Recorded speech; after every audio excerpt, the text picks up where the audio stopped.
These are individuals from Syria, from Iran, from Iraq, from Pakistan, from West Africa, from locations where terrorism is known to exist, and we don't have any criminal history of those individuals.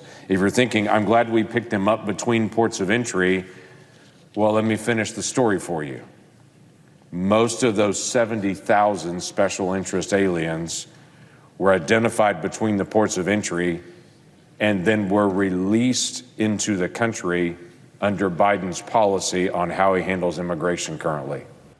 All right, so a record number of migrants, many on the terror watch list, continue to cross the southern border every day, with officials now warning that Hamas terrorists, and these are Biden administration officials, Hamas terrorists might try to cross as the war in Israel enters day 18. All right, for more, let's welcome in Oklahoma Senator and member of the Homeland Security Committee, James Lankford.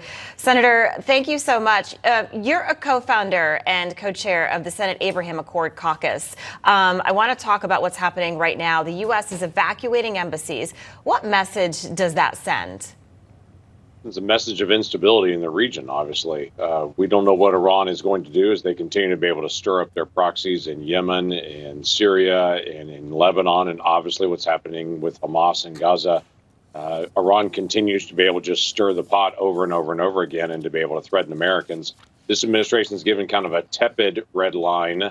I would call it the bright pink line of saying, don't attack us or we will respond, rather than making a very clear statement to Iran that we will hold you to account every time one of your proxies attacks United States citizens. Yeah. So they have not given that kind of response. They certainly should give that kind of response. But Americans anywhere should be aware that there are Iranian groups that are Iranian-backed groups all over the Middle East region that are very much active and very much seem to have been given the green light by Iran to be able to attack at will. Yeah, it's just a scary thought that 2 years after what we saw play out with that Afghanistan withdrawal, that we could be looking at another Biden administration evacuation, which, by the way, should be their campaign slogan. All right, that's a metaphor for what we've seen over the last 3 years. Let's talk about the warning. The administration putting out a warning that Hamas terrorists might be crossing the southern border. Senator, I think they're already here. I think it's already happened. I think that there are probably Hamas cells in the U.S. right now, probably waiting to be activated. I don't want to say that, but that's where we are. I think the warning should have come 3 years ago, and we should have addressed this. We didn't. They're already here. Do you agree with that? I do, painfully. And I would tell you, the clip that you just played of me being on the floor, there are 70,000 people that are called special interest aliens that the administration has basically ignored and waved in. They've done fingerprinting on them and just allowed them in. They're from Iraq. They're from Syria. They're from Iran. They're from all over the Middle East. They're from areas where terrorism is known to exist. And they just identify them and release them and say, you'll get your hearing in the next 3 to 5 to 10 years. But they can literally travel anywhere they want. They're not being checked. They're not being monitored. This is a painful thing that we've seen, that I've actually been ringing this bell for years now on this administration over and over again, saying this is a national security risk. We forget, and apparently this administration is not paying attention to the fact that the 9/11 attackers were all people not legally present in the country. Those are the folks that killed thousands of Americans, were people not legally present in the country. And to be able to just ignore this and allow this to start all over again misses all the most basic lessons of 9/11.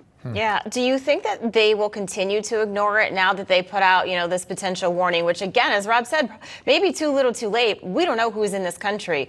Do you think they may take action now or just continue to bury their head in the sand? It's hard to be able to tell. What's interesting is the warning they put out, and you've seen it, but they put out a warning showing here are the logos for Hezbollah, for Hamas, for Palestinian Islamic Jihad. Here's their logos. Here's their patch. Here's basically what their tattoo would look like. But there's no instructions that also say, and don't allow them in. It's just, hey, a heads up, this is what this looks like, so that people on the border will be aware of that. Think about how pathetic that is. Wait, that's for people at the border, or is that for that like I'm overwhelmed? Like I'm changing at the gym and somebody's got a Hamas tattoo. I've got to know what that looks like?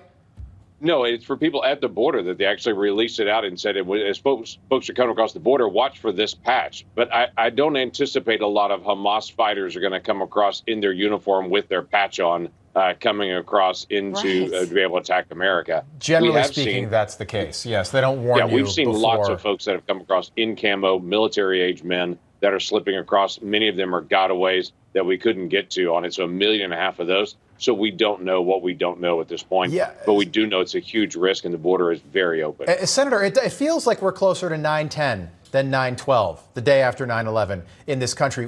You look at what happened in Israel 18 days ago. We're talking about not sophisticated terrorists on hang gliders, all right, that got into that concert venue. You look at the 19 hijackers 9/11, they with box cutters. They beat the FBI, the CIA, and a much more primitive TSA at that time. But the people that are crossing the border are not school teachers and scientists and doctors. These are not the best and the brightest, are they? No, and it's painful, again, how the administration's handling this. If an individual's on what's called our terror watch list, they're not allowed to be able to come in. But if you're traveling with someone who is on the terror watch list, you're just released into the country awaiting your hearing. I actually was at the border a couple of months ago. There was a Russian that was picked up that was on our terror watch list. He was detained and not allowed in, but the other Russians traveling with him, they were just released in the country. And I don't know how often Sunday school teachers travel with terrorists, but apparently this administration just believes if you travel with a terrorist, you must still be okay. Yeah. Remember they created that app? They're like, oh, we have this app now. Now this will be better. That works well. Nothing seems to be working. And I think about Ellis Island, which I visited not long ago with my 7-year-old. And these people they became the bedrock, the fabric for the 20th century in this country. They worked at the Navy Yard. They opened up restaurants. They did whatever they could to provide for their families. And when you look at the single men, by and large, crossing the border every single day, it just doesn't look the same. It's painful. I would say the Border Patrol is saying more and more folks are non-Spanish speaking individuals coming from the Middle East, coming from China, coming from Russia, coming from West Africa. The fewer and fewer folks that are Spanish speaking individuals coming, more and more coming from all over the world. Because the cartels basically make more money if they move people in from farther away. So they're advertising globally and they're getting all these guys coming in. And probably not looking to assimilate into American culture. Many of these people do not like American culture. I think it's safe to say that. Senator, we'll leave it there. We'll pick this conversation up again soon. Thanks so much for being with us. We appreciate it. You bet. Thanks, y'all.